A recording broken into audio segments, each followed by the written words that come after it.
فرماتے ہیں سیدنا عبداللہ بن عمر رضی اللہ تعالیٰ عنہ فاروق اعظم کے جانشین ہیں، فاروق اعظم کے بیٹے ہیں، اور اتباع بسنت رسول اللہ، حضور کی سنتوں پر سب سے زیادہ عمل پیرا ہونے والے عبداللہ بن عمر رضی اللہ تعالیٰ۔ آپ فرماتے ہیں ایک انصاری صحابی حاضر خدمت ہوئے، آ کے عرض کی تھی حضور ای المؤمنین افضل، حضور مومنین میں سے سب سے افضل ترین مومن کون ہے؟ ان تسی تے آکھو گے جناب ساڑھے نزدیک افضل ترین مومن وہ ہے جس نے جناب جس کے پاس پیسہ زیادہ ہوگا۔ کی خیال ہے؟ ساڑھے کو یہی معیار بنے ہیں نا جی، ہمارے نزدیک بڑا وہی ہوتا ہے جس کے پاس پیسہ زیادہ ہوتا ہے، جس کے پاس بڑی گاڑی ہوتی ہے، جس کے پاس کوٹھی بڑی ہوتی ہے، ہمارے نزدیک وہ سب سے افضل ہوتا ہے۔ قوم دا وڈیرا وہی ہوتا ہے، کیوں جی؟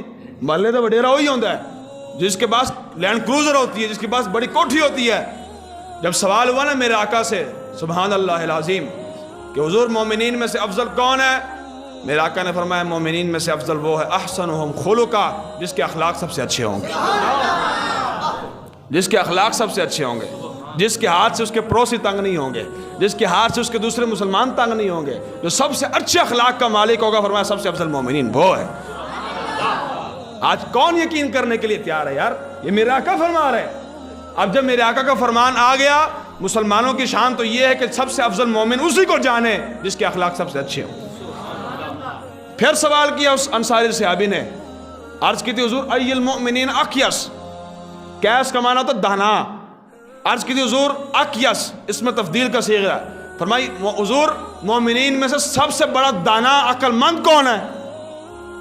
اب تم تو کہو گے جناب ہمارے ہاں معاشرے میں جناب سب سے عقل مند اس کو سمجھا جاتا ہے جس نے جناب دنیا کی تعلیم زیادہ حاصل کی ہو، جنہوں انگریزیاں دی ہوئے، جس کو جناب انگلش بولنی آتی ہو، اور جو پی ایچ ڈی اسکالر ہو جناب، وہ جناب ہمارے نزدیک بہت بڑا عقل مند اور دانا انسان ہے۔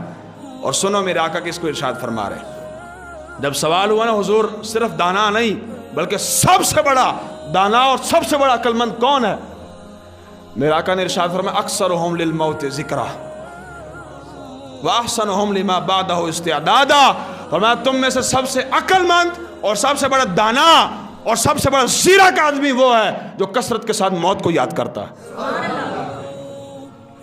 یہ میرے آقا کا فرمان ہے جی، میرے آقا کس کو عقل مند فرما رہے ہیں، اور سب سے بڑا عقل مند کس کو فرما رہے ہیں؟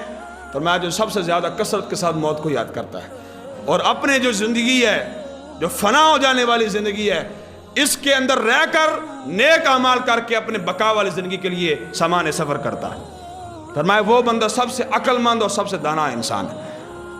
آج اپنے ارد گرد جناب ماحول کے اندر غور کر کے دیکھیں ہمارے عقل مند کون ہوتا ہے، حضور کے ہاں عقل مند کون ہے؟ حقیقی عقل مند کون ہے؟ پھر کون جس کو دنیا کہتی ہے وہ ہے جس کو رسول اللہ فرمائے، جس کو رسول اللہ صلی اللہ علیہ وسلم فرمائے؟ تو میرے آقا نے فرمایا جو کثرت کے ساتھ موت کو یاد کرتا ہے، اور میرے آقا نے ایک مرتبہ ارشاد فرمایا کہ اس دلوں کو زنگ لگ جاتا ہے، دلوں کو زنگ لگ جاتا ہے جیسے جناب لوہا پڑا ہونا اور پانی لگ کے جناب اس لوہے کو زنگ لگ جاتا ہے، اسی طرح اس دلوں کو بھی زنگ لگ جاتا ہے۔ صحابہ کرام عرض کی تھی حضور جو لوہے کو زنگ لگتا ہے تو ہمارے پاس کپڑا ہوتا ہے یا دوسرے معاملات ہوتے ہیں، ہم جناب اس کو صاف کر لیتے ہیں، زنگ اتار لیتے ہیں۔ یا رسول اللہ صلی اللہ تعالیٰ علیہ وسلم جب دلوں کو زنگ لگ جائے وہاں تک تو ہاتھ بھی نہیں پہنچتا، کیوں جی کسی کا ہاتھ پہنچے دل تک؟ دل تک تو ہاتھ بھی نہیں پہنچتا۔ حضور اگر اس کو زنگ لگ جائے تو کیا کریں ہم، کیسے اس کو جناب صاف کریں؟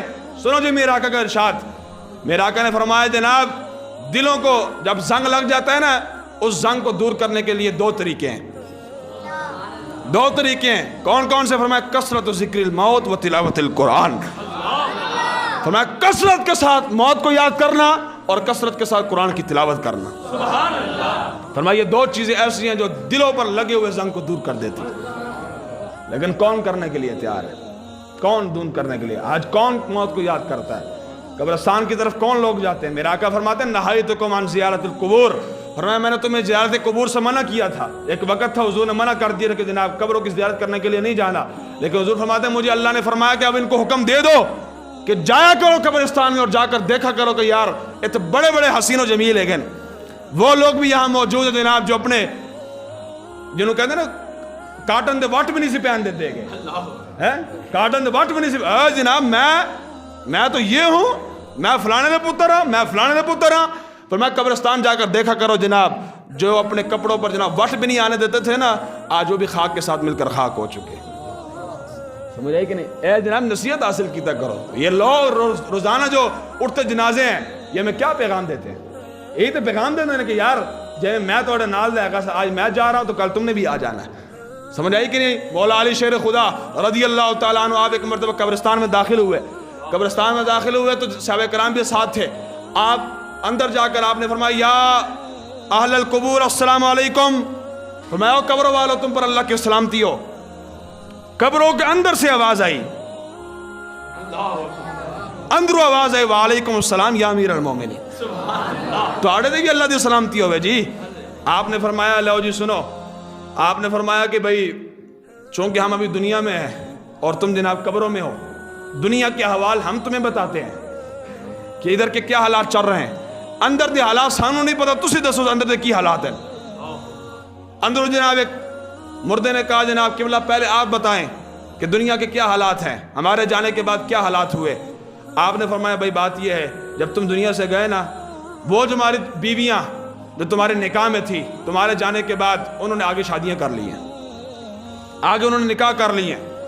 اور وہ اموال، وہ مال جس کو صبح سے لے کر شام تک جناب نکل کر تم جناب اکٹھا کرتے رہو پیسے کو، وہ پیسے تمہارے ورثاء کے درمیان تقسیم کر دیے گئے.